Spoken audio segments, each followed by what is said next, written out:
Embung adalah suatu bangunan konservasi yang fungsinya adalah untuk menangkap atau memanen air hujan. Embung biasanya berbentuk seperti kolam, jadi ada yang persegi panjang, ada yang persegi, ada yang bulat, dan bentuknya macam-macam. Karena fungsinya untuk memanen air hujan secara alami, jadi suatu embung harus mempunyai daerah tangkapan atau biasa juga disebut sebagai titik inlet, yaitu titik di mana air itu akan masuk ke dalam embung itu sendiri. Prinsip kerja embung adalah mengumpulkan atau memanen hujan dari daerah sekitarnya, sehingga dalam mendesain suatu embung itu harus dipilih suatu area yang memiliki ketinggian atau titik tinggi yang lebih rendah daripada areal di sekitarnya, sehingga secara alami atau secara gravitasi air hujan yang jatuh di kawasan tertentu itu akan terakumulasi di titik inlet atau titik masuknya air ke dalam embung.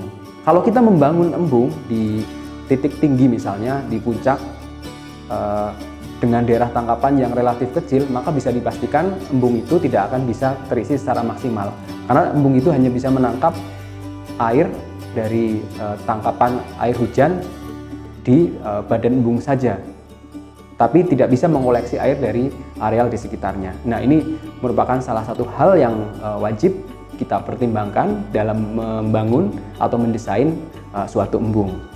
Desain atau tata letak embung itu tergantung dari dimensinya. Kalau embung-embung skala kecil biasanya banyak dibangun di lahan-lahan pertanian, di alur-alur yang relatif kecil. Dengan teknologi remote sensing, kita bisa mengetahui titik-titik yang potensial untuk dibangun embung, sehingga air hujan yang jatuh di kawasan tertentu itu bisa tertampung di embung yang akan kita bangun. Air yang tertampung di embung itu bisa digunakan untuk berbagai macam penggunaan. Saat ini kebanyakan adalah embung itu digunakan untuk mensupport pertanian, yaitu menyediakan air untuk irigasi, khususnya embung-embung yang berada di lahan pertanian. Namun ada juga embung-embung yang mempunyai fungsi tambahan lain, seperti untuk penyediaan air baku atau air untuk konsumsi rumah tangga. Ada juga embung yang digunakan untuk mengendalikan banjir, yaitu dengan cara mengalirkan air banjir khususnya pada saat musim hujan ke embung itu, sehingga debit banjir di sungai itu akan berkurang dan airnya akan tersimpan di dalam embung.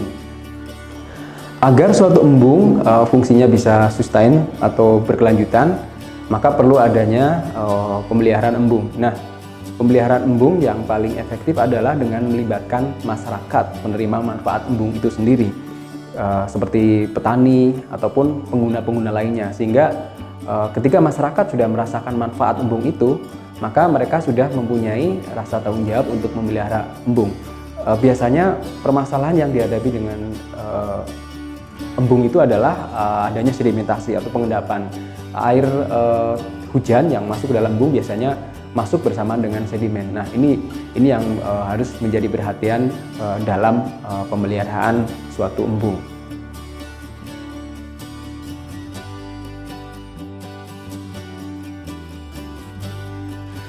Ini merupakan salah satu contoh embung yang berada di lahan pertanian. Jadi embung ini menahan atau menyimpan air dari daerah tangkapan yang berada di sekitar embung. Kalau kita lihat, ini ada titik inletnya, yaitu tempat air masuk, di mana air ini berasal dari daerah-daerah di sekitar embung ini. Kemudian melalui dua titik inlet ini, air akan dialirkan ke dalam embung, kemudian ditampung seperti ini, sehingga selama khususnya musim kemarau, air itu tetap ada di embung ini.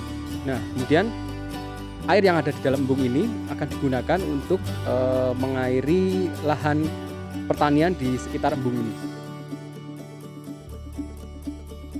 Dan di musim hujan ini juga berperan untuk mengurangi aliran permukaan.